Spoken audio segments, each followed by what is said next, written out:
I've been a pretty big fan of the Game Awards since they started 10 years ago now, and this has got to be one of the weirdest nomination years for the actual Game of the Year award I have seen yet. A card game, a ripoff of Mario and Crash Bandicoot, trying to make a new age mascot. We got a remake, and some people will be mad about this, but all Wukong is a Dark Souls game with some God of War cutscenes. Now, is it one of the better games to come out this year? Yes, I'll give you that. But if all of those are okay, Elden Ring absolutely deserves to be there. And out of all the ones on that list, it personally has my vote. But I just want to talk about all of this. How can a card game be above something like Helldivers 2 that's been talked about all year? How can it be above Space Marine 2, which we have unanimously loved the whole time? The developers have listened to the community. They've done all the right things, all the right steps. It's just weird. Now, the real reason is there's a panel of barely gamer journalists, and they all played the card game. They loved it. So now, maybe more people are playing it now because it got a nomination, but there's no way that more people played that game than some of the ones I just mentioned.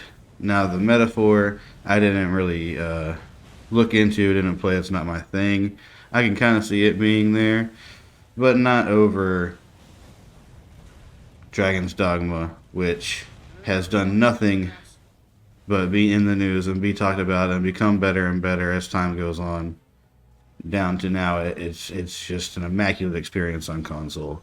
And at first, I said Dragon's Dogma shouldn't deserve to be on the list at all. Me and Prague have actually talked about it all year. But really, after seeing this list, there's no reason for it to not be there. And if we want to talk about the action game side of things, yes, Wukong. Wukong was on PC, so more people played it. Understandably, cool. That's fine. Stellar Blade ran much smoother. We've already talked about that. That doesn't really matter. I don't think either one necessarily should be on the Game of the Year category list, but I think honestly and truly, I'm just pissed off about the card game being on there. No disrespect to you if you like card games. I play card games here and there, that's fine, but it's disrespectful almost to the other developers and the other not style, but types of games and how much is put into them. Now, it's a panel of hosts. There is the fan vote as well. That's all good and well and fine. It's just there's so many different categories, some of which don't even make sense. Balatro could have gotten its awards and stuff in some of those categories.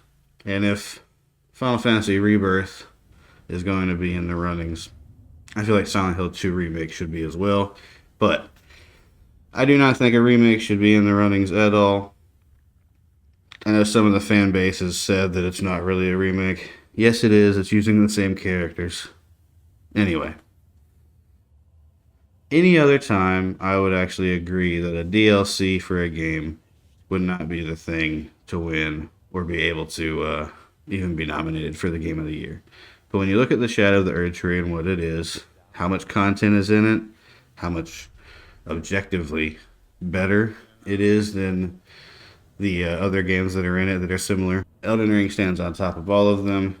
I can play the game the way that I want to. That being said, it's really no contest. They're the ones that made the soul style combat. That doesn't even matter. Wukong is a linear experience. It feels dated. It is the game's or the company's first game. That's fine. But it doesn't feel like anything new. It was a very fun game, but to me it was just okay. Whereas I can live in Elden Ring. That DLC alone, you can stay in it for a very, very long time. It has more content in it than most of the games. And it's sold more copies than some of these games have even had players. With that being said, I do understand the sentiment, but my main thing is it's kind of funny some of the stuff that we get up in arms about, or some gamers get up in arms about, but then we don't talk about the fact that a card game, we have a mascot game, a card game, a remake, for all intents and purposes, a clone, and then DLC of one of the best games ever made that's bigger than most of all the games that are on the list.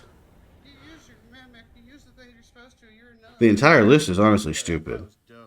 But if we want to get mad or talk about one of the things and how silly it is, I think we should just talk about all of it. And I've really just, most of the news, I've just been seeing people angry that the Elden Ring DLC has gotten the nomination. And it's just like, okay, so what about that? The fact that most of you probably haven't even heard about that game until it got nominated. Balatro or whatever the stupid name is. It's just funny to me. And I haven't played Astrobot. I get it. It is their new mascot, for better or worse, for Sony. There's nothing wrong with that. It's fine. But you're crazy. Like, Helldivers 2 has been talked about for better or worse all year. And it honestly, as a live service game, could be... A lot of studios should follow it. We have Space Marine 2 that just came by force, and it just feels old school in every single way. It makes us have the nostalgia for that co-op area. It makes a lot of games look bad by having a full campaign that's co-op, a full co-op side of things, and then a multiplayer. Even if the multiplayer is small, that's what games used to be, and that's a sign of a developer that actually wanted to make something and actually was passionate about their project. And I'm not saying that the card game isn't well made. I'm not saying that they didn't love their project. I'm not saying any of that. And I'm not saying that Metaphor isn't an amazing game. But when we want to talk about popularity and quality and how much went into them and all that stuff, like, okay, take out the fact of Final Fantasy being a remake. I don't see how those could be neck and neck for each other. Wukong shouldn't even be on the list. It's definitely the most overhyped game for this year, but it's laughable that a card game's even next to it, because it is exponentially more work was put into all the rest of the games on this list. That's the main thing to me. But hey, vote for whatever you want to vote for. At the end of the day, none of these awards matter. Everything is objective. Your favorite game is not always the best game, and the game of the year does not have to be your favorite game, but the game of the year is definitely not something that nobody really even played, or something that no one besides journalists played. But that's pretty much all I have to say about it. Like I said, the DLC wins for me out of these. I really don't know. Actually, I do know.